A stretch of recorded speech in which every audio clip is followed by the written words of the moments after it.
Okay, so you guys, we left you kind of just about to return to Caer Enwin after your quasi-successful hunt. Um, if you can remember, you achieved the objective. The Radaban is very much dead, but wasn't by your hand. But could have been worse. Well, it's kind of hard to really appreciate from your situation there, Triss. The broken ankle from that bite is still causing you fairly grievous pain.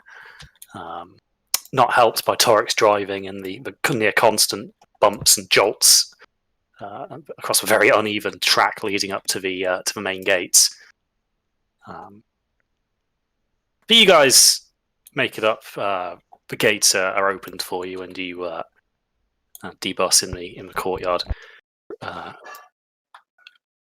was going to say Rulon wakes up for his hangover, but he's not here. So Rulon is still, for these purposes, hungover in his bunk. That was one hell of a drinking session. He's not used to it, you see. We should really warn people about the pickle. The pickle? The big green thing that tried to eat us. And ate the Radaban.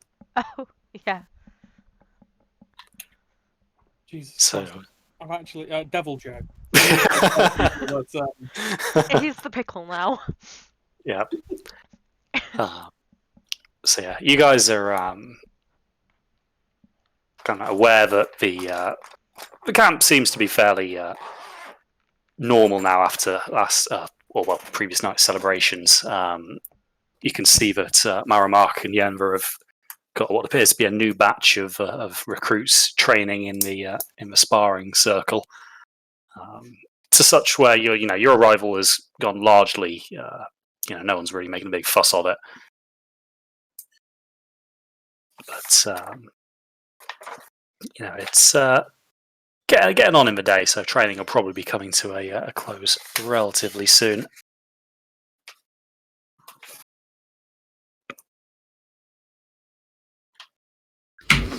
Perhaps Yenva should be the first to know. Probably, but could we get my ankle sorted out before we go and tell her? You sound very calm for someone with a broken ankle, but yes. It's glad to just be. Let's It's good sort to it. just be not moving anymore.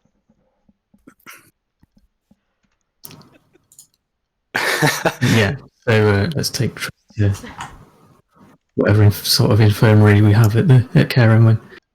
Okay, so you guys kind of pull up the carts and horses. Braxton, you lend Triss your shoulder, kind of act as a crutch across the bridge. But as you guys are making your way there, you hear from across the courtyard, "My friends!" And as you turn to look, it takes you a while to recognise him at first, but on closer inspection, you realise it's good old Argif Axelhelm, a name which might not mean anything to you without looking at your notes, but you recognise it as the adventurer who you rescued in the entrance to the hidden library in the Imperial Vault, who was on the wrong end of a basilisk's there. But he's looking much better now. Actually, the colours kind of back to his face. Clearly, some fresh air and exercise have done him some good. But he strolls purposefully over, and he greets you all. My friends, it's good to see you. I must offer you my thanks. You've done me a really good deed by suggesting I come here. I must admit, when you first told me how long I'd been there, I was distraught. I didn't think I'd be able to find a purpose in this world, but well, it turns out that my profession of hunting monsters is still very much alive and well. And once I'd brushed the rust off, or well, maybe the rubble in my case, it's as good as the home I had back in my own time. Say, what happened to your leg there? Glad to hear it. We went chasing after a Radaban and bit off a little bit more than we expected. I can't say I've heard of such a creature, but it seems that you came off relatively well. I guess the beast did not fare so bravely. That one didn't. I mean, the other one's still out there, eating things. Well, another quarry for another day. But anyway, as a token of my thanks, I'd like to share with you some of my earnings from my first few contracts with your guild. And he offers out a coin purse enough for 25 gold a head. We can't take this. No way. Oh, but you must, I insist. You've done me a good favour. I would have been lost to just wander around these unfamiliar streets and cities.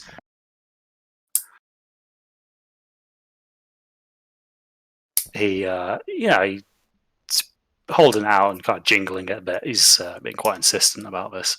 Triss is going to look to Braxton because Roland's not here and he's the one who usually manages kind of the morals where the money's concerned. I like this moral outsourcing. yeah, Triss is not strong on morals, so We don't want to insult the man. He's as good as any. Can we take it, Dad? Is it okay? Yeah. I'd advise the gentleman he should keep his own money, but if he is insistent, then who am I to deny him giving a gift? That's the spirit. Here, take it, and next time you get to a tavern, think of me when you order the first round. Will do. That was 25, right? Thanks very 25 gold Yeah. ahead, yeah. Cool. Plus 25 for Triss's amount. When did we save this guy again? Sorry. So, when you guys were trying to find the kind of Imperial Library, when you were near the Fari Empire, and you'd just kind of managed to find that secret little passage, kind of one of the stages leading up to the big library was the kind of the frozen adventure in Basilisk. Yeah, and we saved him from petrification, and he managed to make it out. Yeah, so he was Yeah. he'd been there for a while, as it turned out. I'm just trying to remember if that was a Yandorn session or a Braxton session. I think I that think was a it was Braxton Yandor. session, because that was in Werden, which actually I don't know. I think it might It's have been when- Yandor. No, it was a Braxton session Was it? because it was the one where we had the. It was the same session where you fought those metal. Yeah, it So was Knights of Armour and guy used the magnet thing. Yeah. I'm fairly certain that was a Braxton session, but I don't know. Now you've got me questioning it now. Braxton, The Braxton. definitely. Cool. Well, In your head. Oh, we'll Guy we'll okay? take. yeah, I'm just in the background a little bit. I'm glad he found a home. Chris says he's glad he's found a Sorry. gnome there. That's very arrogant of you guys. It's something you live in. Torque under the cart again. Yeah, Tarek's just like, in there with a pocket knife, like shaving a bit of the axle off to try and get some extra torque out of the wheels, but fuck knows if it'll work. But yes, he hands you the gold pouch and seems to be satisfied by it. But yeah, he bids you a successful hunt and goes about his way over towards the sparring circle and the rest of the kind of a new intake and all the others.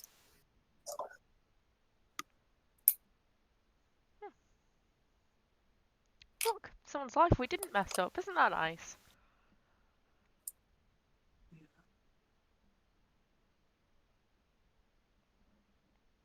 Well, it's definitely in the minority. That medical wing though. That medical wing. Can we resume our trip?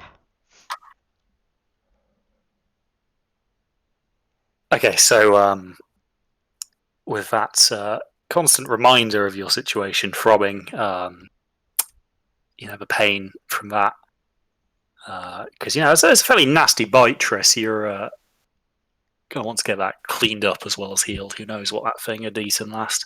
Ooh. In fact, well, you do know what that thing had eaten last, as it happens, but yeah, you suspect it's probably a good idea to get that done as a matter of urgency. So Braxton, you assist Triss over the bridge to the citadel, where there's not really a dedicated infirmary as such in Caer Enwin, but there's enough kind of space to set up a stretcher bed for whoever needs it when the occasion arises. Yep. So you go over there and kind of walk into a great hall. One of the stewards sees you and kind of runs off to fetch Quiniel, who is kind of the designated first aider, if you will. So you get sat down and take the weight off it, which is quite a big relief. But you don't have to wait all too long before Quiniel enters in, and he kind of quickly sees the issue. All right, steady now, Triss. I'm going to need to take a closer look. So just grit your teeth. And with that, he kind of delicately lifts up the leg of your trousers, having to pull away some of the cloth from the wound, which stings like hell. But the wound, when you actually look at it, it's looking pretty bad. The bone is clearly crushed in places, and a lot of the flesh is starting to look a bit necrotic in areas. That's pretty bad. Tell you what, Triss, you wait here. I think I've got a book for this. Just bear with me. In the meantime, somebody get us some brandy. That'll help for now. Steward nods and runs off, Triss, and very quickly you're presented with a flask of very, very pungent smelling concoction. I want to start gulping. Yep. So you just get that down you, and whilst it burns like hell, after a good few swigs, it starts to numb the pain a little bit. But in the meantime, Quiniel comes back with quite a thick book, and you can see it appears to be a tome on kind of medical applications of magic. All right, now it's been a while since I've had to use this one, but don't you worry, I have a fantastic memory, so it should be over in a jiffy. God, I hate when you have to get out the book for the healing. It's never good. So he starts reading from the book with one hand, and you see the other start to make a series of quite rapid, hard to follow hand actions. And a small light starts to kind of emit from his fingertips, and you kind of watch with the mixture of curiosity and horror as your bone starts to rearrange itself and the flesh knit back together. But be it the magic or the brandy, it doesn't cause you all too much discomfort. And after about a minute of this, it's looking fairly normal.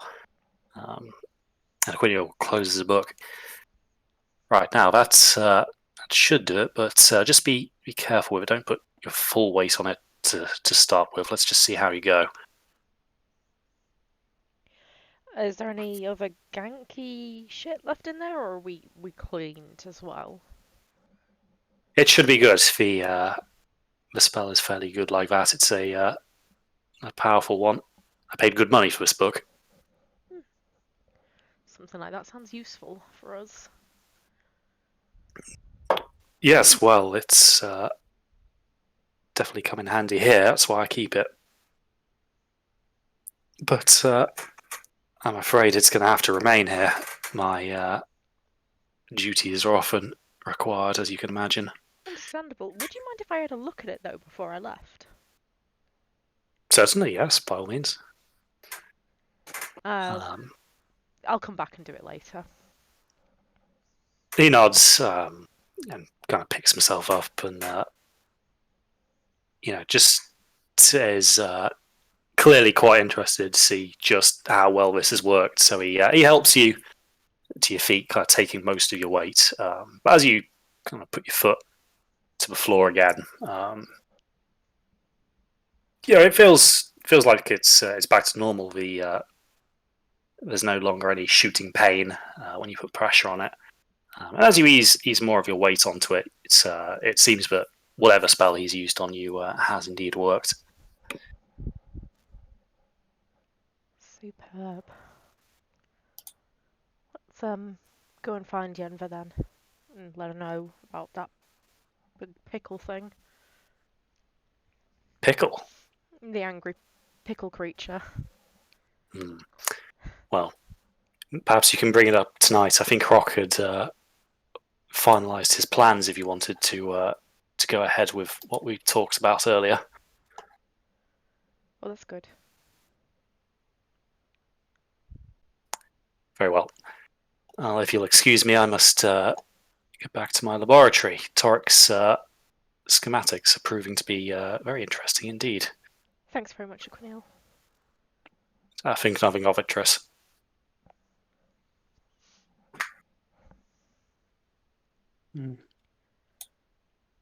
Okay, so Triss, your leg's back to normal, and you guys go to find Yenva, who is just in the process of winding down the day's training.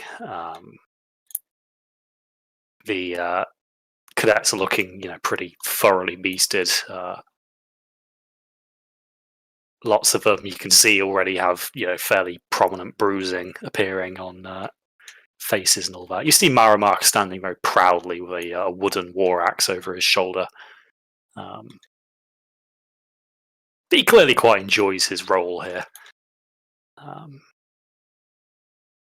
Even if he might be a little bit heavy-handed at times. But seeing you guys approach, Yenva kind of gives a quick wave of her hand and dismisses the class. I thought I'd seen you guys come in earlier. Triss, is your leg okay? You seem to be limping before. Yeah, it's fine now. Aquinil's fixed me up nicely. Ah, good. I knew we'd keep him around for a reason. Now, I think that Rock had something he wanted to say to you, which is probably good timing because we've just finished here and we can probably get straight into that particular meeting if you're that way inclined. Yeah, probably no time like the present. I think we have something to tell Rock as well. Oh, good. She casts her head back. Maramark, do me a favour, sweetie, and take care of all the equipment here. I need to go and discuss something with Rock. He nods and gives a bit of a grunt and starts kind of picking up the discarded wooden training weapons that have been dropped where the wielder fell. But Yenva quickly kind of hurries you guys back across the bridge into the main hall. And she beckons for one of the stewards to fetch Rock and the rest of the council members. So about 5 minutes pass, but everybody gathers once more in the hall, and Yenva calls the meeting to session. Well, I'm glad that everybody is here and well. We have a lot to discuss. It seems the others here, they've just been out, and they apparently have something to tell us all. Should I drop the news? Yeah, go ahead, Tarek. Okay, so the thing that attacked the battlements earlier was a extinct monster called a Radaban. It is no longer alive. However, Rodford pipes up. That's good. I'd just fix those walls. however, Oh. I used to study them, and in their bodies used to be tiny teeth belonging to a larger creature, similar to a shark in the way it replaces its teeth. It must have been very big to hunt them. And there is one of them out there. a devil Joe. You are kind of met with a room of fairly blank expressions. It seems that nobody's really heard of such a creature before. A large-scaled beast, 40 feet tall, with That starts to draw a few more reactions. rows upon rows of teeth. I saw it swallow the Radban whole, like a snake. And then it tried to kill Triss. You maybe didn't get a good look at what it did to my leg, but there was no chance we were coming out of that alive had we stuck around. No, well, it sounds like you did the right thing. Discretion is often the better part of valor, as they say, but it's worrying that such creatures are out there now. What could have brought this about? From the back, Quiniel pipes up. Well, I'd been conversing with some of my colleagues in Illyrist, and from what I can gather, their studies at the college have indicated that the winds of magic are picking up of late. I wonder if this has anything to do with it.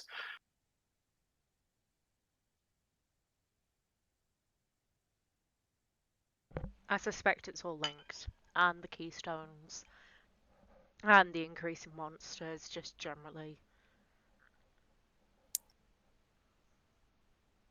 Well, it's obviously we're a monster hunting guild, so the business aspect of that is probably going to be good for us, but on the other hand, we need to be alive to collect our bounties. This could be something that snowballs out of our control very quickly.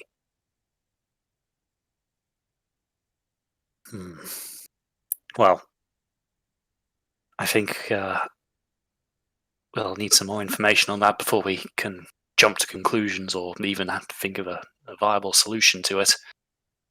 But just stay vigilant out there, and we can't afford to get sloppy whilst we're travelling. I'll be sure to give these recruits an extra grilling. They'll need all the help they can get. It may even be worth rethinking the design of battlements around the area. Large monsters may more easily destroy such barricades, so it may be worth thinking of different tactics in order to stop them. Do you know how bloody expensive battlements are? We've just had the last ones fixed! Well, you better redesign them, because it's not an army you're trying to stop. It's something much worse. If it comes here, it's going to try and eat everyone. He has a point, Ronfin. The cost of refitting them is probably going to be much less than the cost of rebuilding them. I see your point. Those masons were bloody hooligans. They charged more than... Yes, yeah, don't worry about it, Ronfin. We'll find the coin. We always do. Very well. You can kind of see the calculations flicking through his head, and judging by his scowl, it doesn't look like they're good numbers to him. But needs must and all that. Yeah.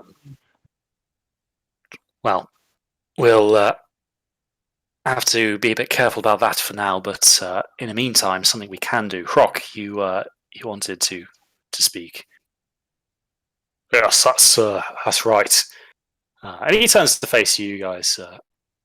In regards for our common acquaintance, I think I've found the spot to do it. There's a fairly remote location that I used to frequent quite often as a boy.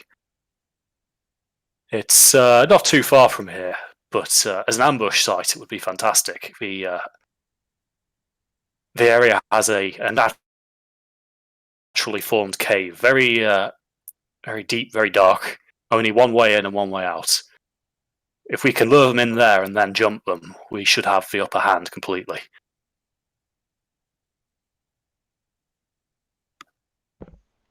I mean, it sounds good to me, but I'm certainly not the expert on these things. Does sound like an ideal location. Exactly. We bottleneck them in, and then from there we can finish them off as and when they come out, or we can even go in after them if we want to be more aggressive.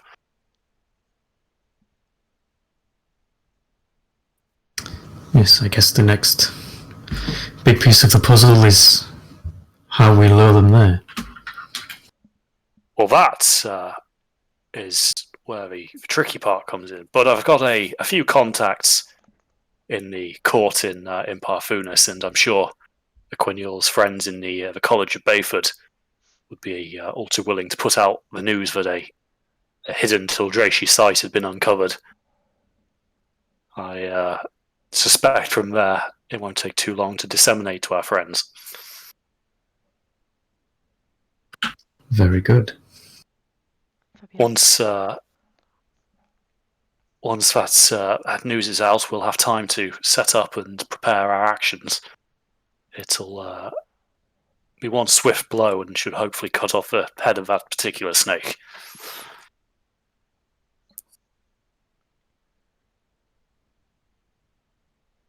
He, he's clearly thought about this a fair amount. And from the sound of it, Braxton, you're obviously a military man and quite familiar with the concept of a good ambush. And if this cave is, as Rock says, with only one way in and out, if you can block them in there, that's going to be an ideal setup. But as he says, the information getting out there is the only unknown factor in this. Whilst he suspects there are probably, spies within various high society groups, nobody really knows just how many pies this organization has its fingers in.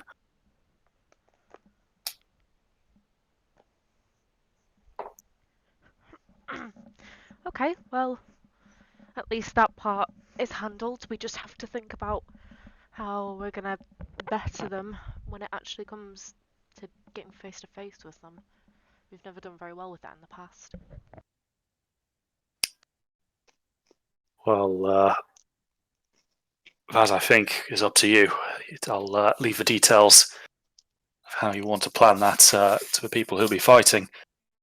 I don't think I've got the stomach for it anymore. If I were 20 years younger, though, I'd be at that bastard. He kind of moves his hand tentatively to his missing ear.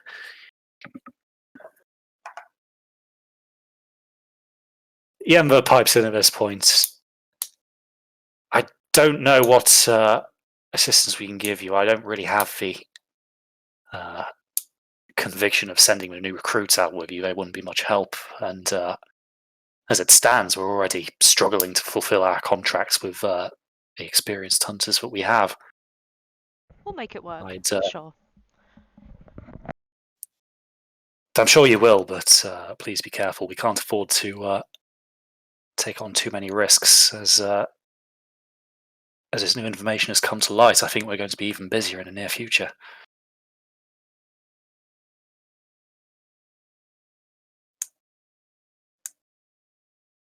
Well, anyway, that's enough of that defeatist talk from me. I'm sure you'll do fine. I've seen what you lot are capable of. You keep on surprising us again and again with just how much you're able to get done. But if there is any assistance that we can provide in your planning, then obviously we'll make any resources available to you. Powdered diamond. Was that guy can't cut out there? Powdered diamond. That's literally how Torek would just be like, powdered diamond? Talk to Heradius, he might have some in stock.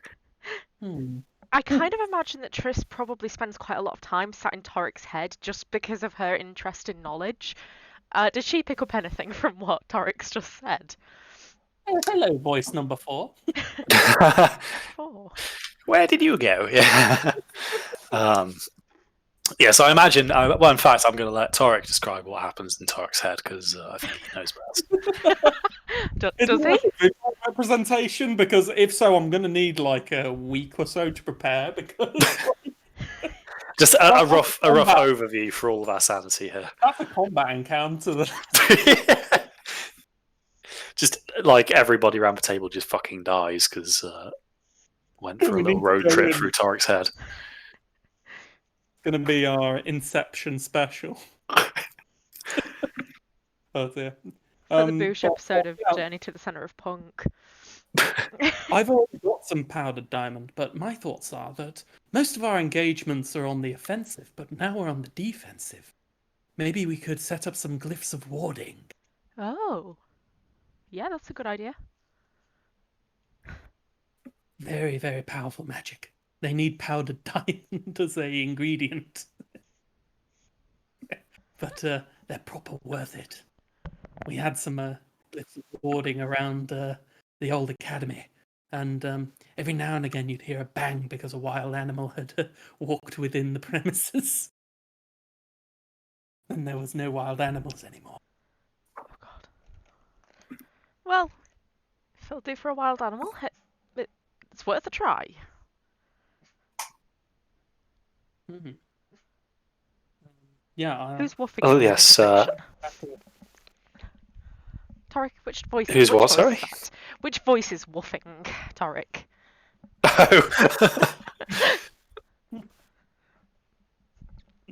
That's not from my end.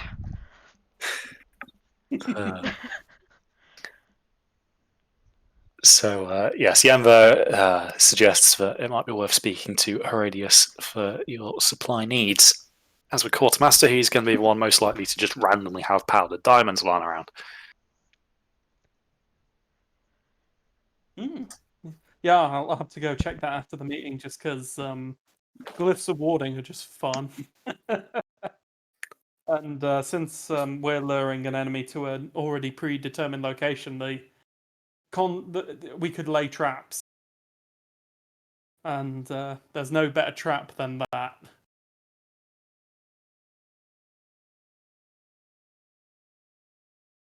Cool. So it's a good plan, and everybody's kind of nodding their heads in agreement. Anybody else got anything to add? Oh, yep, I've got something.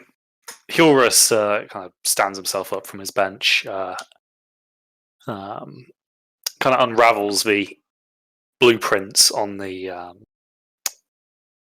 kind of bench in front of him. Now, Aquiniel and I here, we've been putting our heads together. It seems that this is going to be very doable. We've already got probably about 70% of this built. Just got the finicky bits that'll take a little longer to forge for it. But I think, if you could find me the other parts of this schematic, it's very doable. Aquiniel pipes in. Yes, it's actually the magic behind it is fairly commonplace. Not particularly complicated stuff. It's more how the parts interact with each other that really kind of bring the genius to this device. But our conclusion is that it's going to be pretty much worthless as it is. We've probably got the first part within a week's of completion, but after that we'll be stuck around here waiting for the next bit. I'm doing some research, and I've sent a copy of this to a colleague of mine in Illyrist. And before you ask, no, don't worry, I trust him with my very life. He is most certainly loyal, but we're going to try and see if we can dig something up on our end. But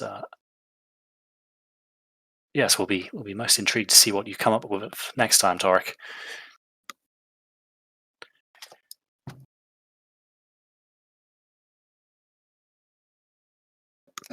I was just a little bit distracted there. What was they saying coming up with next with? Sorry? They've been looking at the schematic, essentially, saying that it's very doable. They've pretty much built the first part, but they don't really know what to do next because they can't kind of figure out what the overall purpose of this thing is yet. So they need the other bits of the schematic to kind of crack on with it. Okay, so there is something more to look for. We'd probably find that in the other Tildrashi site that's in the Nordlands. But that is way north.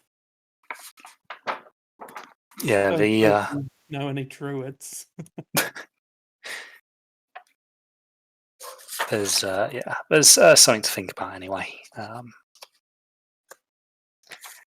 But after they sit themselves back down, nobody else pipes up. So Yenva joins the meeting there. It's getting on time to kind of grab some tea and then kind of think about getting your plans sorted. Prox marks on your map the location of this cave and gives you some pretty good directions. Have all your pretty sure you know the rough area, but his instructions will get you the rest of the way.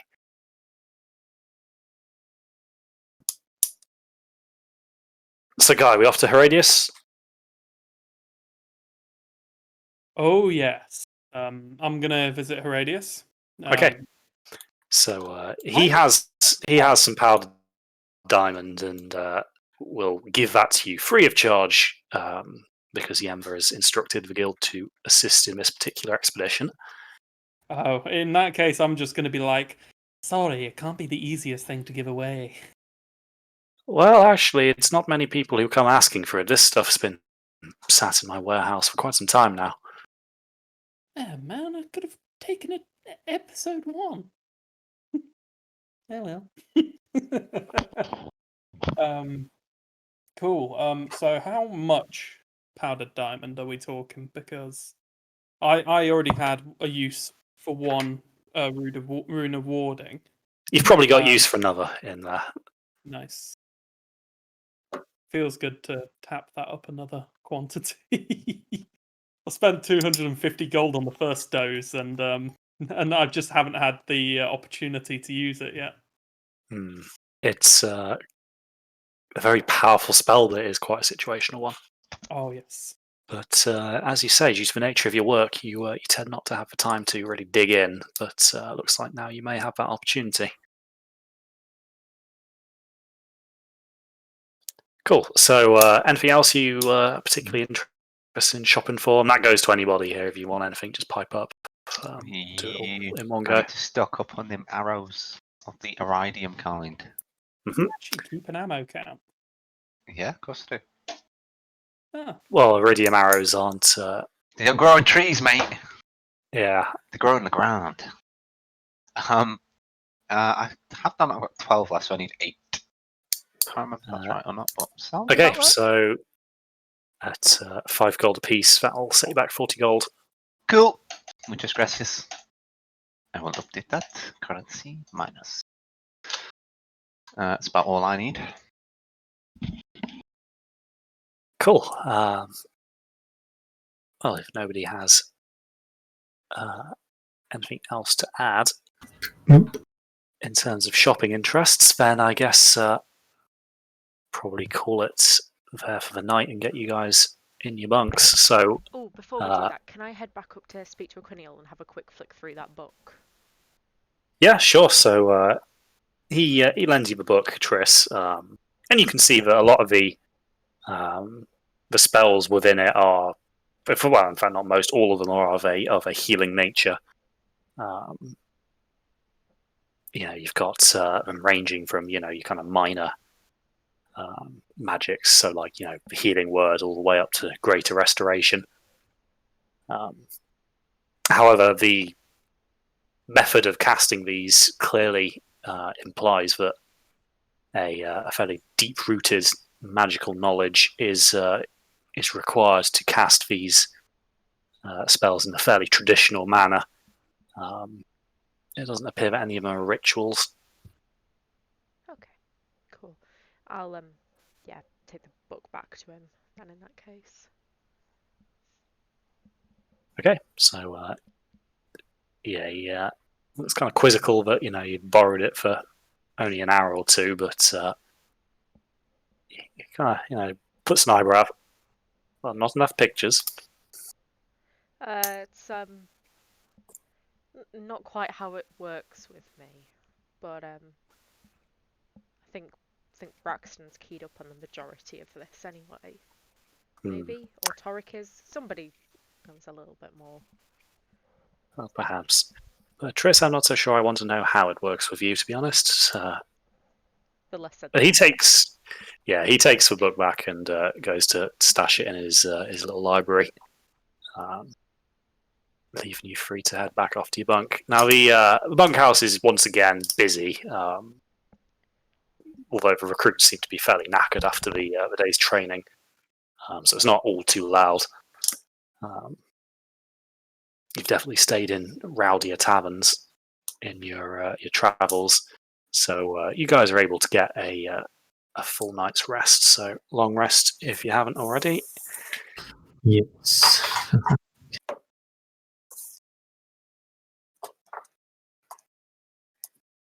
And yeah, so you guys wake up the next day having a great night's sleep, fully refreshed. You're up with the sun, so you've got a long day of travel potentially ahead of you. How will you estimate that? With the information Rock gave you, it's probably going to take about 3 days to ride to the location. That's assuming a uninterrupted travel. But you've got kind of the option, really. There are a couple of trade routes that go up there that you could take for most of the way, or you could kind of go via smaller, lesser-known paths. But that might add a little bit of time to your journey. But it does give you that option. But you guys chat with Rock in the morning, and he's said that he's got a quineal to send the relevant messages to the correct people in Bayford to start disseminating that information. So it stands to good reason that this information is going to leak fairly soon. So basically, we get ourselves in place and just hope that everything else goes according to plan, and other people are dealing with that. We just have to be present and ready. Okay.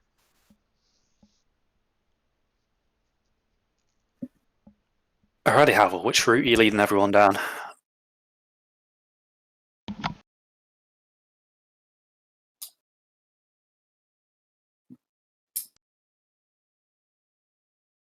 It's a trade route, and yeah. So there's larger, more kind of well-established roads that will take you most of the way, with a kind of a small cut-off through smaller tracks towards the very end.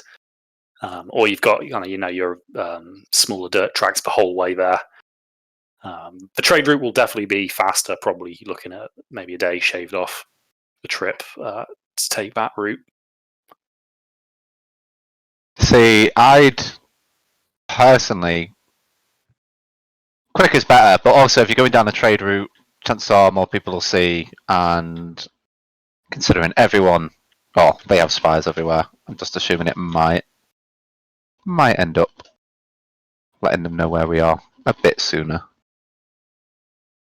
So probably it's the trade route, I would say, personally, but it's, party decision. Any objections? Nope, Havel. We're good with whatever you choose. We trust you. Why do we trust you? That is a terrible idea. But yeah, trade route it is, my good man. Okay, so you guys saddle up again, make the carriage ready for travel, and kind of start off down the road out of Caer Enwin. So you ride east for a few hours, and by mid-afternoon, you guys are on this trade route heading north towards Bayford. And the roads are quiet. The kind of the only real company you have at all is a caravan coming in the other direction. Appears a merchant's caravan of Ilafari tradesmen heading back down towards the Empire. They don't really pay you much notice. They give you a quick nod, but on seeing that you have no wares to really kind of exchange, they don't flag you down or anything, and you're free to carry on. So you ride again the rest of the day, camping up alongside the main roads. Come evening, Carver, roll me a perception and advantage because favoured terrain.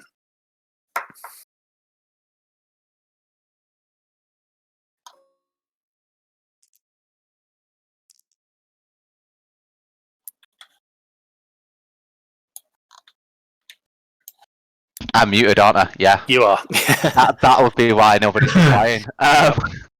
Yeah, that's still only an 8. So. So you keep an eye out on the surroundings, and it's quiet. There's surprisingly little going on. Even the usual telltale signs of kind of small game creatures passing by tends to be something you're aware of. But it seems there's less of that on this particular route today. But you keep your ears peeled, and you can't hear anything out of the ordinary as such that might pose a threat to you. Onward. So yeah, but you guys camp for the night, and sure enough, the morning comes with no unwanted attention from man nor beast. So again, the sun as your alarm clock, you are on the road early, and making fairly good speed on this road. I won't go as far to say it's well maintained, but as far as roads go in this particular neck of the woods, it's fairly clear of obstruction, and it's not particularly overgrown or muddy, so you're able to make a fairly good speed until you get to the point where Hock told you, Havel, that you'd need to be turning off. So this is a little harder going for the cart. The ground is slightly uneven. Triss, make an animal handling check, please. Oh god. Oops.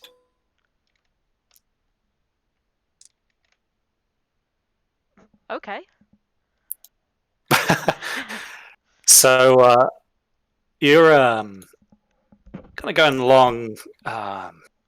You see something that doesn't look quite right in the road, and manage to bring your horses to a stop and kind of call out ahead of you. It seems that there's a patch of what appears to be a very kind of viscous mud, which on closer inspection appears to be quite deep. Clearly, that would have probably done a very nasty thing to your wagon had you driven straight through that. It takes a bit of time to kind of cut a clear path through vegetation for you to go around it, but you're talking a delay of maybe 15 minutes as opposed to potentially an hour or two, trying to wrestle that out of the mud. Thank goodness. It would have taken me several days to mud-proof the wagon. Just like to think Torik's idea of mud-proofing the wagon is literally like caterpillar tracks and 6 inches of armor plates. Literally what I was thinking. Turn it into a Panzerkampf wagon, yeah. So, Oh, yeah, you thank guys managed to lead the horses around this mud. And it's not the most comfortable. Indeed, sort of the wagon jolts around. You hear Torek swearing in the back as his potions start sloshing. But you get around this this obstacle with no ill effect to you or the wagon.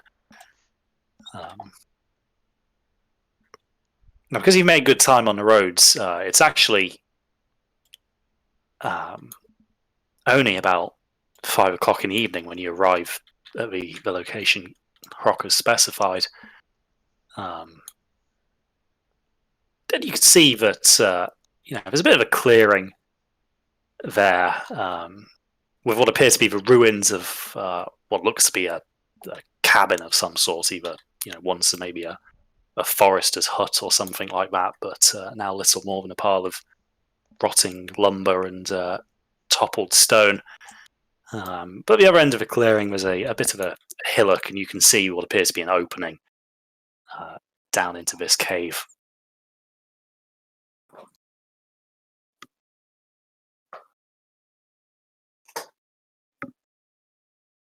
Do we want to have a look tonight or camp up and deal with it first thing in the morning?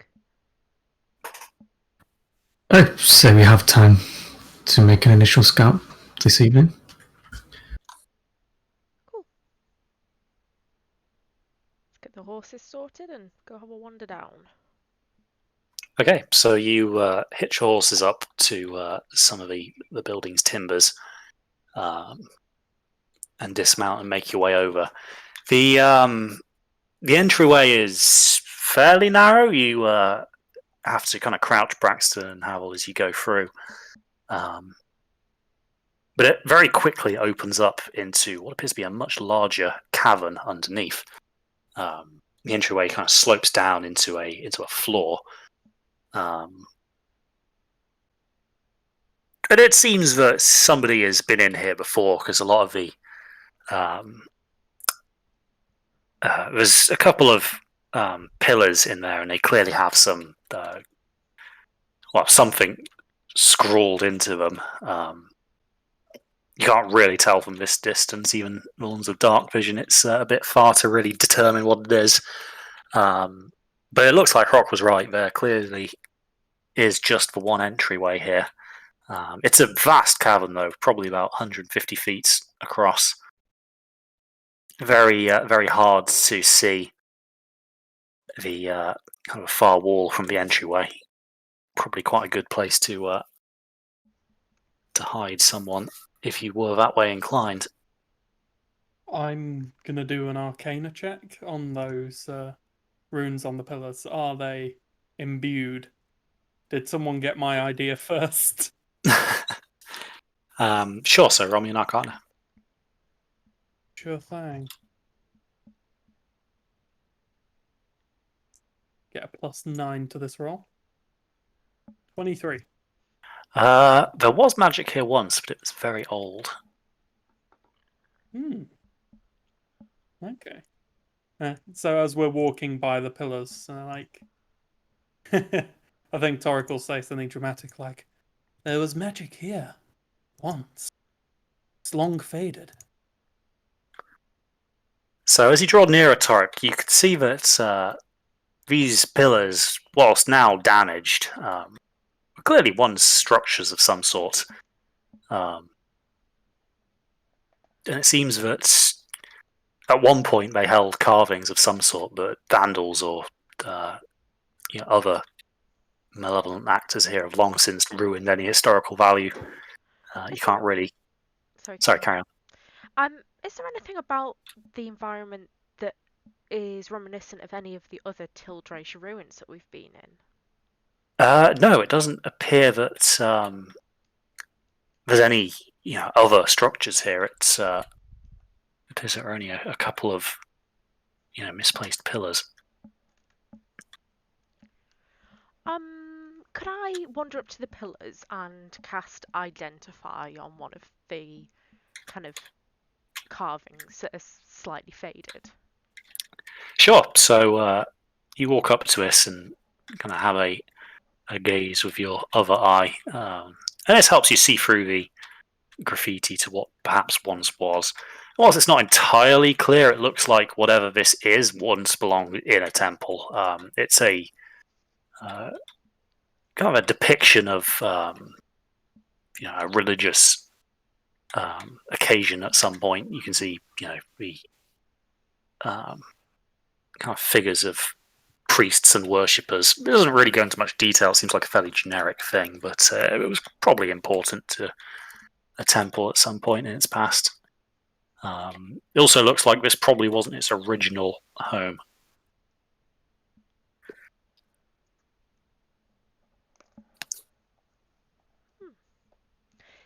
I'm going to just deposit that image in Torik's head and see if it's familiar to him in any way.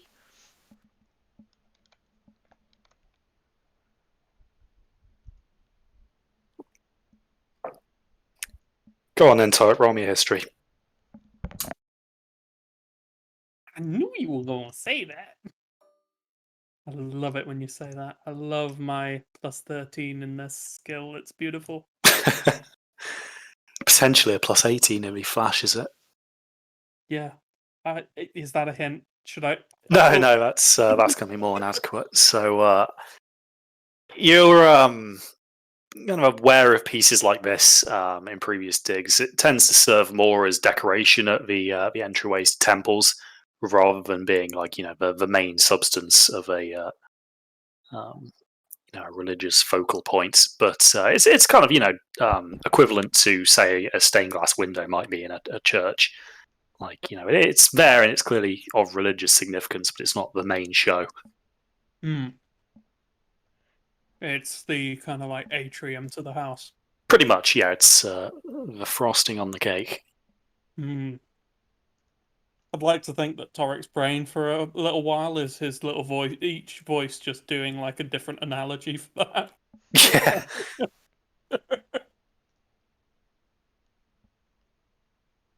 Yeah. Yes, it appears we have a frosting on the atrium. Lovely.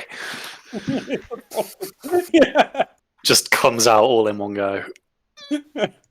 Damn you, brain. Cool, but other than that, the rest of the cavern seems to be naturally formed.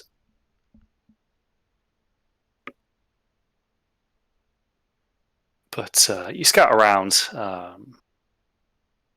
and you're the only people here. There's just rubble around the darker bits that you couldn't previously see.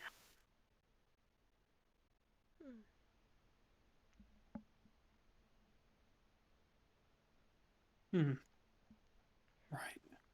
So Sorry, carry on. this area near the start, Yeah. where it starts to widen out. If we were to have people hide into here, how many can we sort of hide without being obvious that there's people here? So what, as in you're hiding from people who are outside or hiding from people who are inside? People who are coming in.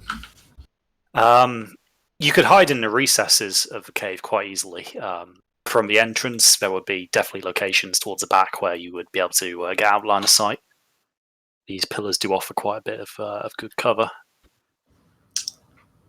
Yeah. Go on, Trace. I was just going to have a quick walk around the edge of the kind of cave around the outside, sort of detecting magic on and off to see if there's anything that jumps out at me. Okay, so you have a wander around, and it's a big old place. It takes you probably about half an hour to fully, make sure that you've scanned every last inch of it. But you get no hits of magic. It is a natural cavern, albeit a big one. But as Rock was saying, it is very much a one way in, one way out kind of job here.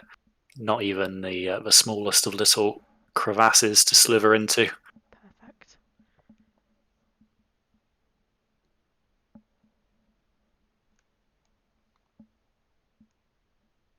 So there isn't many places to hide. I mean, you could hide even just in the back of the cave, essentially. Like, you wouldn't be able to be seen from from the entryway. But there are a couple of. I mean, these pillars are big. You're talking probably 25, 30 feet width. So you've definitely got room to hide behind the pillars if that's is the plan.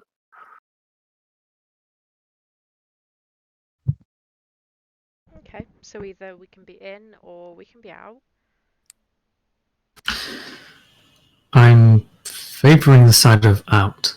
If by any chance they had wind of the fact that we are planning an ambush, I wouldn't want to be in here if they knew we are. They can easily trap us. The last thing we would want is for it to become an ambush that we've engineered for ourselves. Yes, so I'd rather be outside and follow them in.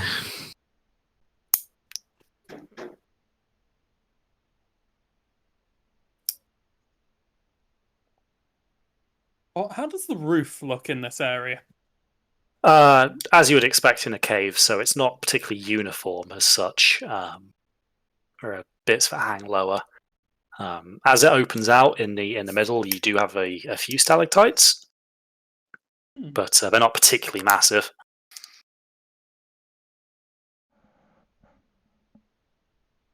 Thinking maybe we could use that. If I got up there and put a glyph of warding on them, maybe I could make a cave in on them. How would it be triggered?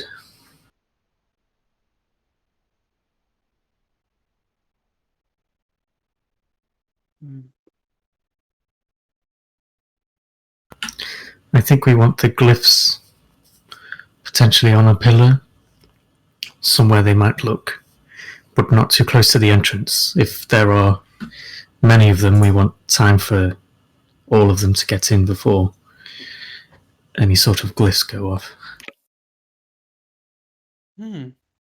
So maybe one on the pillar, and the thing with a glyph of warding is you can set it to have a certain trigger. So maybe if we put one on the floor to the entrance of the cave to trigger when people are fleeing out of the cave, and have the first one trigger causing them to flee out into the next one.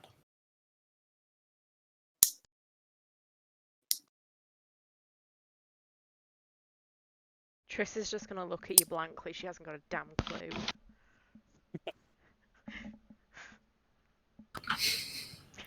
Essentially, hang on.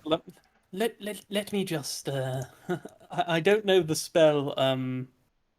Yeah, what's it called? Prestidigitation. So I'm just gonna get a stick and draw it in some sand. Yeah. Essentially, cave with the entrance in this way. Would it help if I showed you the cave so you can facilitate this planning? No. That'll ruin your beautifully crafted map, and you'd have to take all the enemies off it. Don't worry. I don't have any enemies on it. Oh. I'll show you the cave if you wish. It would be something. It would be something you can see. So I see no reason why you shouldn't know the cave's kind of intricacies. Ooh. Actually, quite a bottleneck on the entrance. Yeah, so I should probably add, because it's not all too clear in this one. This is kind of a slope down into the main cave. So like this bit down here, you would have to climb a pretty steep wall to get out. So you've essentially got like a 15-foot path up to the exit. Very cool. Yeah, my thoughts are we could put a glyph of warding on one of these pillars right here. So they'd notice the writing. Maybe walk around and try and discover like what it says. Kaboom. And then have another one at the entrance over yonder, where that will only trigger if the first one has triggered. And so we can hold this high ground and have the entry to it warded off. I think this one here maybe needs to be a standalone and not reliant on them actually seeing anything over in this direction, just in case. So this still works. That one is they'll come into the cave, it'll boom immediately, and then they'll just come out again, and the trap has failed. Oh, okay, I see.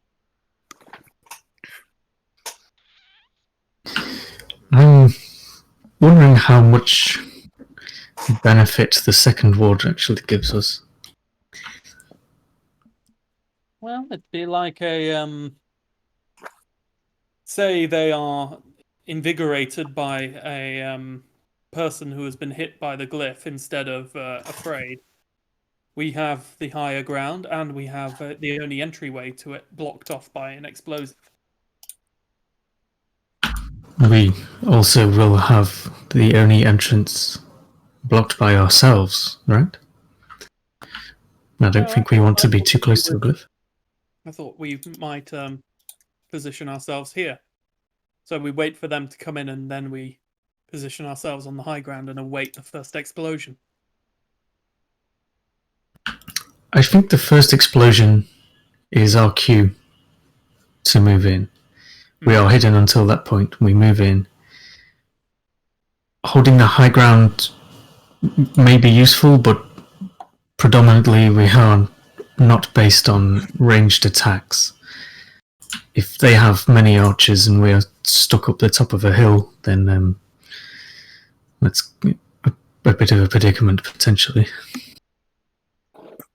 I can see your concern. Yeah, so you are the sword swinger of the group. I'd lend you my crossbow.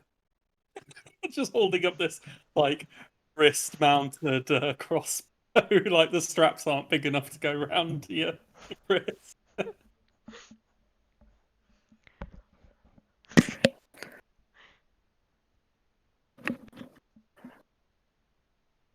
Could you smite with a crossbow? I think it does have to be a melee. I think there's some small print to that effect. I'll have to check. That would I can't be remember if it's a amazing. melee attack or weapon attack.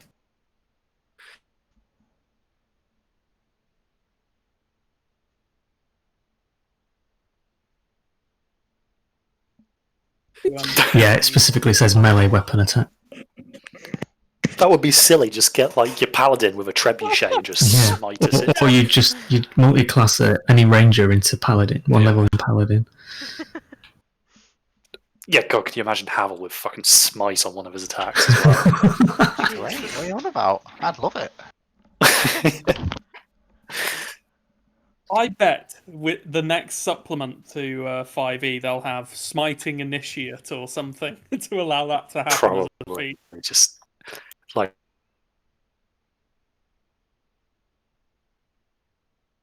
smite. Oh, That's double damage of holy and unholy fury. But anyway, we're probably getting a little bit sidetracked here. so my thoughts were that we position ourselves somewhere outside the.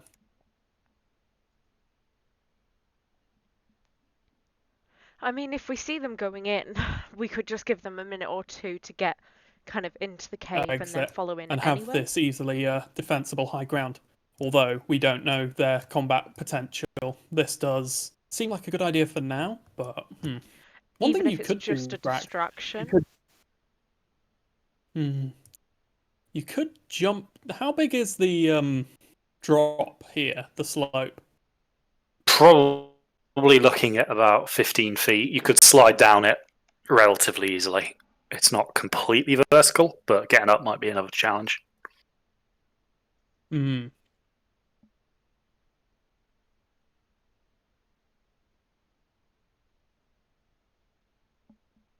to climb up the slope, kind of funneling them into the trap.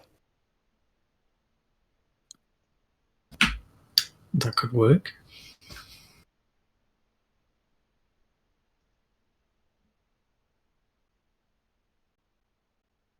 Well, that's just my plan anyway. If anyone else has any others, matter of life and death. It's a warfare thing, so. I have no idea. This is not my expertise, though.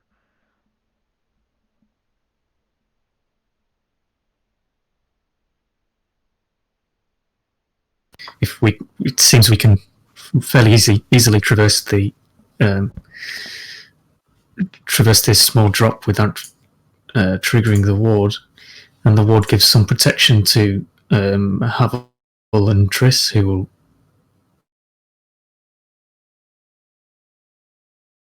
bit of high ground. Yeah, I think that would be good. Awesome.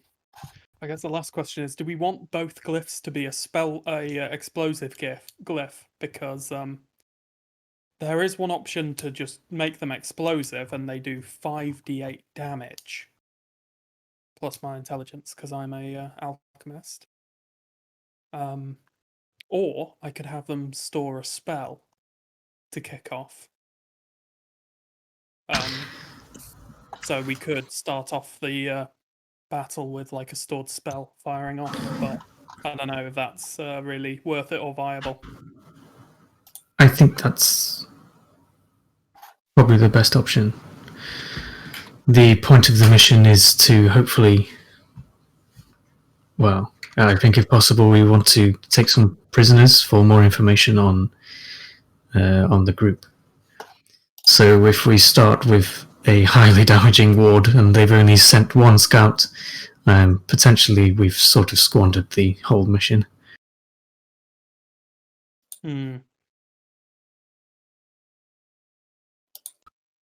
But I'd say we should definitely allow the glyph protecting the high ground to do damage, as if it comes to that, then we are in combat and we'll want that deterrent. There is one more idea as well. You could be laying in hiding deep in the cave and flanking from behind.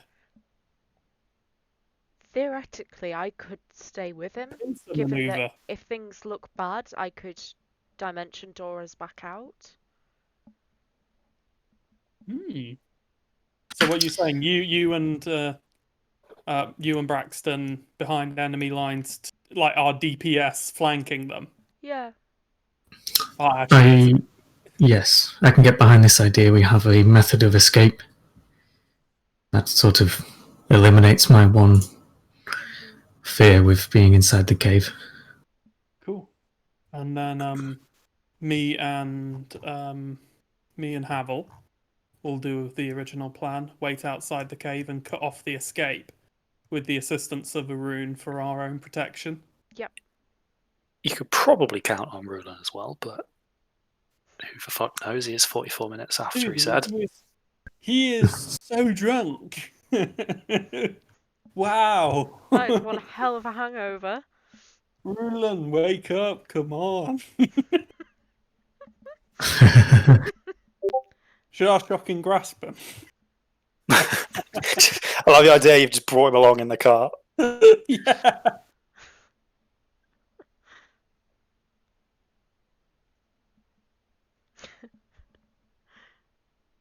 Apartments on a car. Just folding him into one of those kind of roof rack things using his superior flexibility. Oh, Like the rest of the cart's completely unaerodynamic, but the storage compartment is. I'm going to spend 2 spell storage slots to raise everyone's max HP by 5. Before I forget.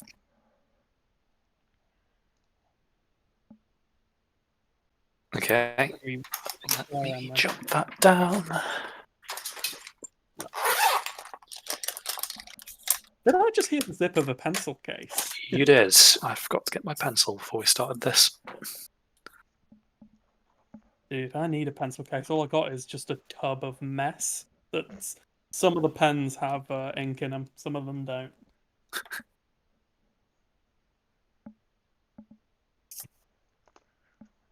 Alrighty. So you give everybody a.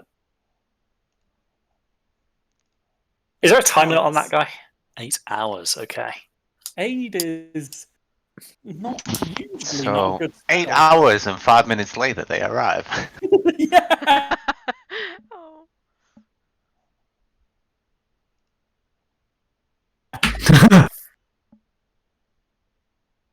Fuck it, I've got enough drugs to keep us going.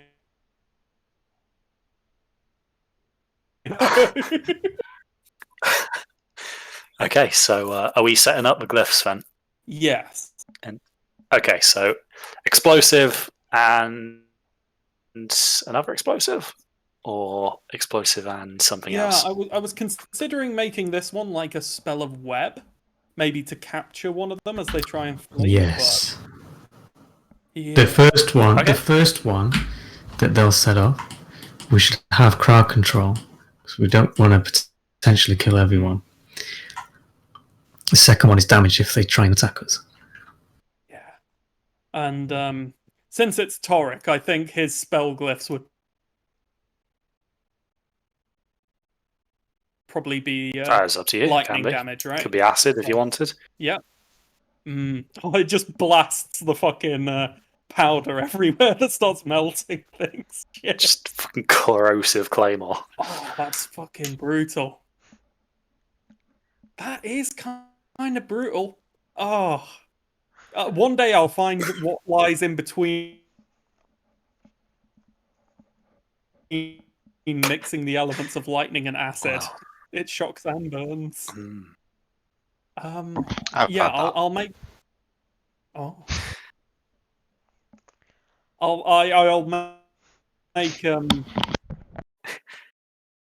make I'll make this one an acid one because Acid blast. I'm okay. thinking if someone's going to be inspecting the runes, my thoughts are they're probably not going to be well armored. Perhaps hit them with the acid. If it was like, oh look, an arm.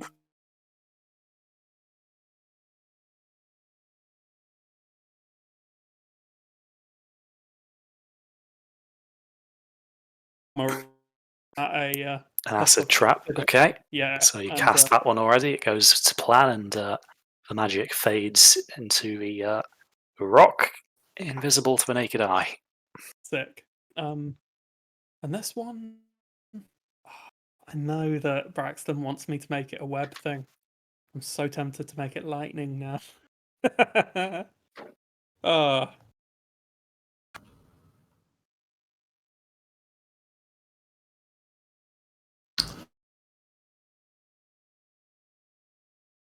Wait, which one? Oh, I can't even make So- it web because it's prepared spells. I do not have web prepared, sadly. That's all. No, what a shame. More acid it is. Oh no!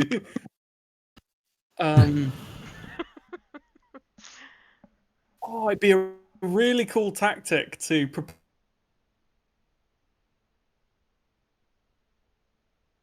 you could drag one of your friends over to a glyph and revive them.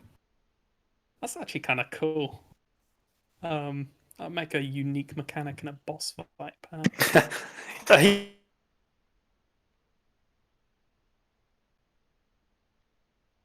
Healing pose for your lazy cleric. So just like a really snooty one who doesn't actually want to have to touch his party members, so just like does it all remotely. That would make a good like armorer artificer. Anyway, that's a I will joke make character it- for another I'll day. make it lightning. I'll be like, don't worry, it'll just stun them heavily. Oh, God. Very likely to kill them. Okay, so you set that glyph into the floor, and again, after a while, it fades into the rock. Oh, balls! I didn't roll for potions at the start of the day. Does anyone want my potion of resilience? No takers. Braxton? They know what goes in it, mate. What does the potion of resilience do? It increases AC by 1 for 10 minutes. It'll also give temporary hit points because it's a potion made by yours truly. I mean, I'm not going to say no to that. You take Plus that. one AC. Just fucking remember to drink it. Don't do a Titus. Every time I give him a potion, he's like, "Oh, raging strike." What? No, you're on 3 HP. Thing is, though, that is a very Titus thing to do. I give potion to girl. And me learning not to give potions to Titus is a very Toric thing. I just love the idea for like 10 minutes that little girl was the toughest motherfucker in that village. Yeah. Goes into a pub and just arm wrestles someone.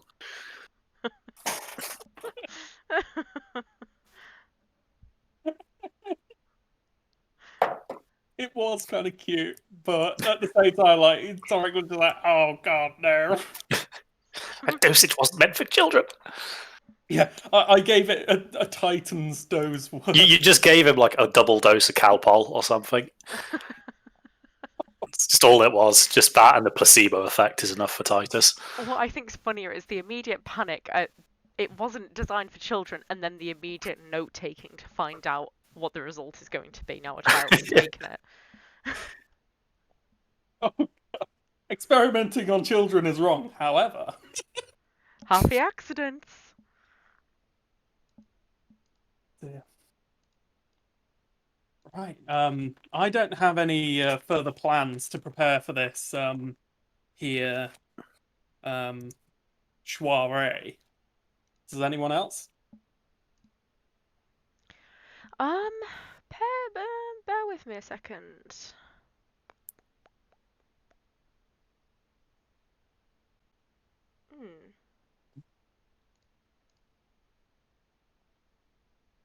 Sorry, I've lost some rituals. Where the hell did I put those rituals?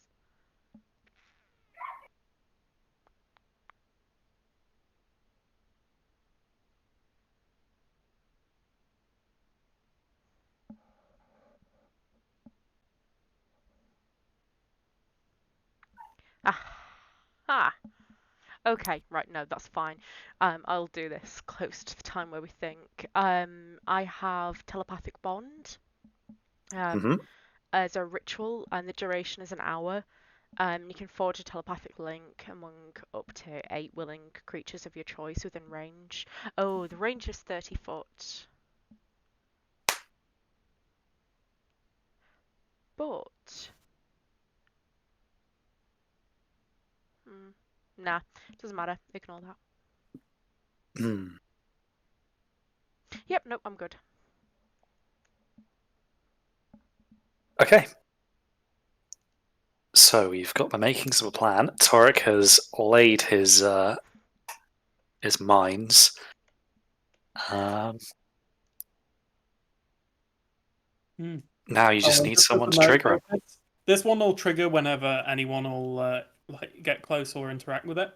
This one will when someone gets close to it, and the first one has already gone off. I like to imagine that as like you've got a little kind of pressure sensor in there, so when it detects like the overcharge from the first blast, like the overpressure, that'll arm it. Yeah, something like that. That's kind of cool. A little barometer in there that triggers it, kind of similar to a depth charge arming mechanism or something. But cool, yeah. So you've got that set up. So Braxton and Triss, are you going to wait in the cave?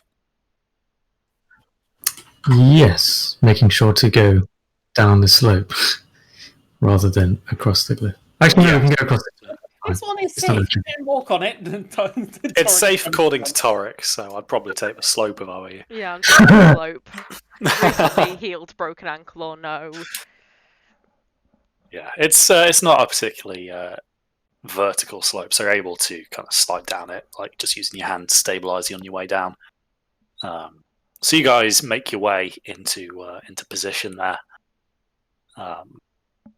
behind this pillar. And Torek and Havel, then, if you're going to be outside, I'm assuming you're probably going to want to find a good hidden vantage point to overlook the entrance. That would be a good idea. Yeah, Alright. I think that's a good idea. My thoughts were you're really good at stealth, especially in this area, and you're also very good at seeing when the enemies are coming. So if you see them coming, I might cast invisibility on myself just to make sure this hot plan doesn't go down the tubes of my bad rolls.